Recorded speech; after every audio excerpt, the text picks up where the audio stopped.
Rightio. Hey fellas. Homebrew Wednesday.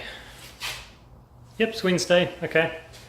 Back in the brewery, just to, I come in here every evening, especially while there's beer fermenting in the fridge, just to check, no power cuts, temperature control is still going, make sure, no flies or anything have landed in these, just keep things clean and tidy, and dream of the next brew. That's right. I've got these taps here in the sink. This is something I discovered. I wonder if I can take this off to show you. I've got these little adapters on there, and I guess it's so you can screw other adapters and items on. Basically, in the middle there was a filter, and the filter was insanely full of gunk and shit. So I pulled it out, and now this just goes like a dream. So beforehand it was probably like this. It's about all it would do. So there you go. Something to consider, eh? So I'll just see if I can find, yeah, here it is. Here's the filter. Just one of these sorts of things. Tiny wee holes. And at the back, just a little bit of mesh. So there you go, I just broke it. Okay, so we can actually look inside. So yeah, it was the inside of this wasn't full, but the tiny little blue spotty bit was full. So off you go. I was thinking about it and I was like, it's not a big deal to filter out the hot water tap, and cold water for that matter, because when you're brewing all grain, you're boiling things. I mean, geez, if there's like an ant leg in there, it's going to get boiled out, bro. Right, next topic. It's nice when you have topics. It makes Homebrew Wednesday more interesting, does it not? So here we go, 18.0 now. It was 18.1, I swear, so it wasn't perfect before, but it is now. And now I'm going to open the fridge and make it even less perfect. What do we got? We've got, on the APA, we've got, 18 or 19 degrees. That's already been heated up, just to do a sort of a diacetyl rest for a few days over the weekend. And I put it back in because now I've got an IPA in there as well, and that one is same temperature, 19. Yeah, so that one's fermenting really nice and cool, and for now the APA is just waiting for bottling day, so I'll probably go get some sugar or something this payday and sort that out. Smells good. I'll give you a bit of a view. There you go. Fermentation fridge, and it is full, so that's cool. Nice to keep that other beer on ice until I can bottle it, so that way it just gives it a little bit longer, even though it's finished off. What I might do is I might just pop you down there. So what I'm going to do is I'm just going to flick through the book here, the diary, and just update some temperatures. That's what I do. I keep a daily record, if I can, of the temperatures of my brews. So right now I'm just writing down Wednesday, 19 degrees for the APA. And because the IPA was the same, I'm just going to do the same to that as well. So Wednesday, 19 degrees Celsius. I'll show you what I mean. I'm sure you've seen all this before. So there it is. So basically just keep a record.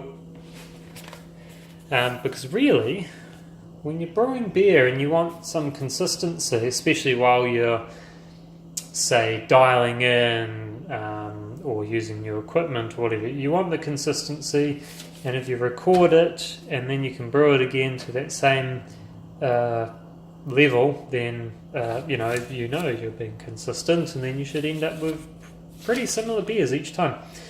So lucky for me this time, I mean, it's summer, it's extremely hot. We're getting sort of 24, 25, 26 degree days at the moment, with some variants, and you know, you just got to keep stuff cool, you know, especially at the height of fermentation. You just want stuff to be nice and cool. So for example, this having trouble with my phone trying to hold it properly. So for example, I'm pointing over here. This APA, I started at 23 degrees on Sunday. I pitched at that time, and on Monday it had dropped to 21, and it had started fermenting by then anyway, in just sort of, you know, 2019. And then by Friday it had really just stopped fermenting, so I just raised the temperature, and for the weekend it actually got up to 24. Actually, it was probably a bit warm, and then I just sort of crashed it back down in the fridge. So did some dry hopping just as it was finishing fermentation as well. So probably boring, sorry, boring. You guys do all this, you know how it works. But there you go. Yeah.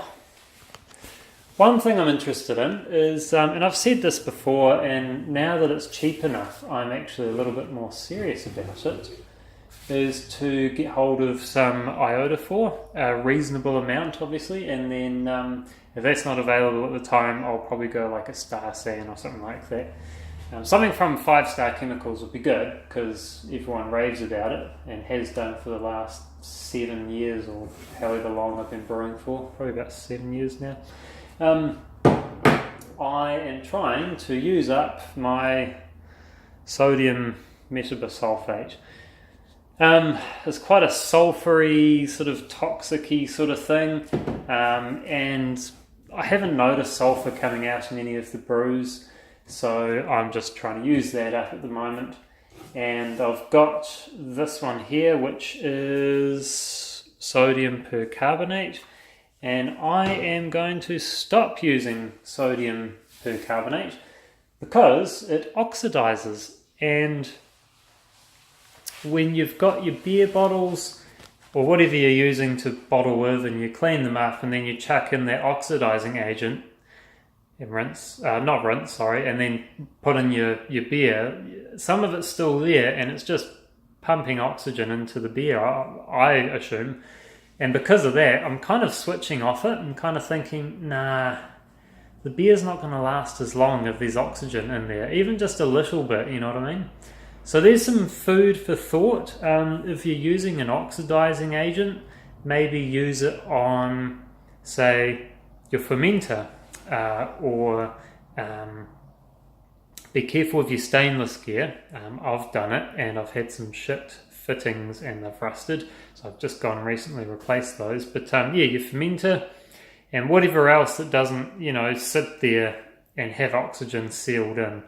So fermenter's probably not a bad idea really, because you know there'll still be a mil or so left up on the walls and dribbling in the bottom or whatever, and you chuck your beer in and seal it, and hey, cool, you know, yeast needs oxygen, so that's probably not too bad. But when you're bottling it, man, you do not want any oxygen in there. You're going to have some, but geez, if it's going to be making oxygen for an hour or so after you've bottled, nah, I don't see the point. To me, it seems a bit of a bastard, really. Not sure about how the metabisulfate will go, because it does give a very obvious sulfury sort of aroma, and it does sting your nostrils, so you've got to be careful. It's a little bit toxic. So yeah, I don't know how that's going to go bottling, but I think as long as I'm not putting oxygen into the bottle and after it's been bottled, it's got to be better. Anywho, that's it for now. Happy Homebrew Wednesday, and yeah, catch you guys another time. Bye.